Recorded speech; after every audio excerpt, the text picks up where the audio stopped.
West of Dead Review, Rogue-lite Cowboy, GameSpot. West of Dead brings some interesting ideas to the well-trod roguelite scene. But lots of technical and design flaws make it hard to enjoy them. By signing up, you agree to the CBS Terms of Use and acknowledge the data practices in our privacy policy. There are a lot of reasons to take a look at West of Dead. Cowboys and Wild West aesthetics are hot in games right now.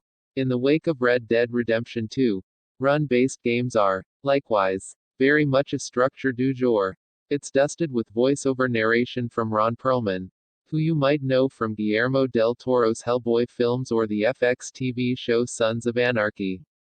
And it certainly doesn't hurt that its core mechanical conceit, as a cover-based twin-stick shooter, helps Frankenstein it original and, dare I say, innovative gameplay. Unfortunately, West of Dead is a textbook case of a half-baked concept, though its big sweeping ideas work well.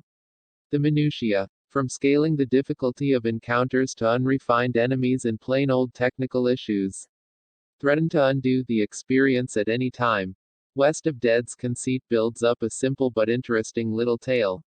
In Purgatory, which is apparently in Wyoming, the dead have stopped filtering east to heaven or west to hell. You play an undead cowboy called the Marshal who's lost his memory, save for his mission to kill the evil preacher holding up the afterlife. Though it's more narrative glue than captivating storytelling, the Marshal's inner monologue, in subdued performance from Perlman, keeps the story in mind, evoking a world that you might not see in its generic, monotonous Wild West-themed levels. Like so many of today's rogue-inspired games, the story naturally falls away at a certain point, as you play and replay the game over and over, attempting to reach your goal. West of Dead retains many of the tropes established by the many roguelites that have launched in the last few years, and it cribs its structure specifically from 2018's wildly successful version, Dead Cells. West of Dead procedurally generates long levels, which are punctuated with a store where you must spend sin points to permanently expand your arsenal of weapons. In each run, you find upgrades to your specs and more powerful gear, 2 weapons, 2 accessories, and a passive charm. By defeating optional bosses, you gain access to branching paths with harder levels. You carry an upgradable healing flask, which you refill between levels. There's even a haul at the start of each run where you can see all the weapons and upgrades you've bought. Though it comes dangerously close to getting branded as a Dead Cells clone, using familiar structure makes it easy to focus on West of Dead's combat, where its real innovations lie. Not everything works as well, though. The game's procedural generation feels uneven. There are clear phases in every version of every level, rooms to introduce new enemies, or where you're supposed to find an upgrade that appear identical, or close to it, in every run. For example, the first fight in each level has the same enemies every time. At the same time, certain elements, like enemy placement, feel completely random, to the point where you may die at the hands of bad luck instead of poor play. West of Dead builds a novel run-based experience from the bones of 2 less commonly used structures: twin-stick and cover-based shooters.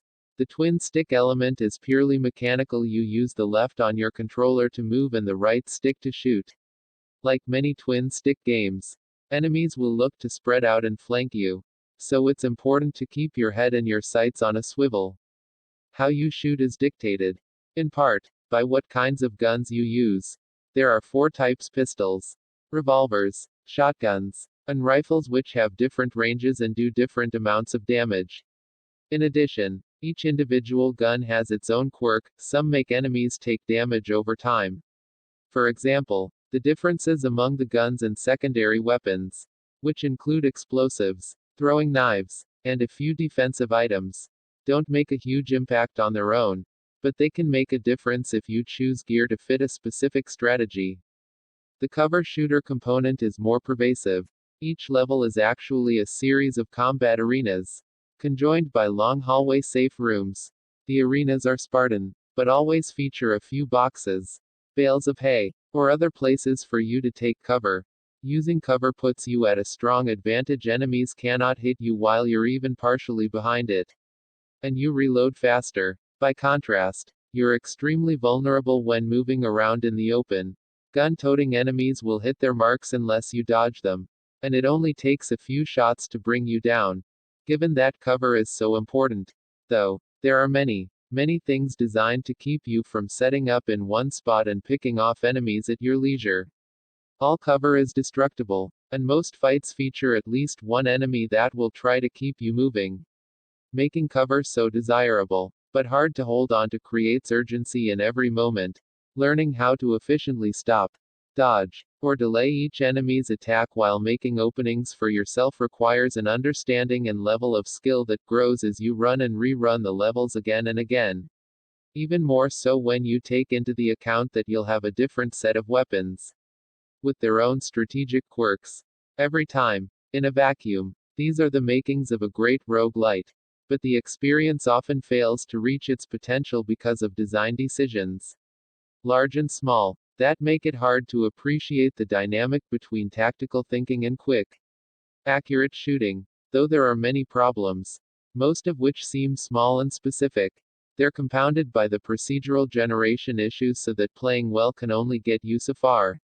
A number of enemies that have wind-up attacks, where an indicator shows where they'll hit, can change the direction of their attack after telegraphing it, which defeats the purpose of showing the indicator.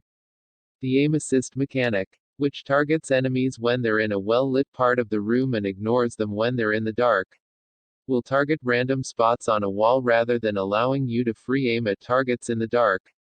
There's nothing more annoying than lining up a shot, then seeing it go in another direction. Diverted shots, cheap hits, a bad roll of the procedural design dice too often. It feels like the universe is working against you. These problems hurt even more in the second half of the game, when the difficulty ramps up. Late-game enemies have more health than the enemies that came before, making it nearly impossible to dispatch even one without multiple scrambles for precious little cover. It's especially annoying when fighting enemies who can teleport, making cover completely useless and destroying the dynamics of the cover system itself. Depending on the map, there were runs where it was easier, and less painful, to run past all the enemies than play through a series of long, drawn-out firefights. The experience often fails to reach its potential because of design decisions, large and small, that make it hard to appreciate the dynamic between tactical thinking and quick, accurate shooting. Not all of these problems are intentional.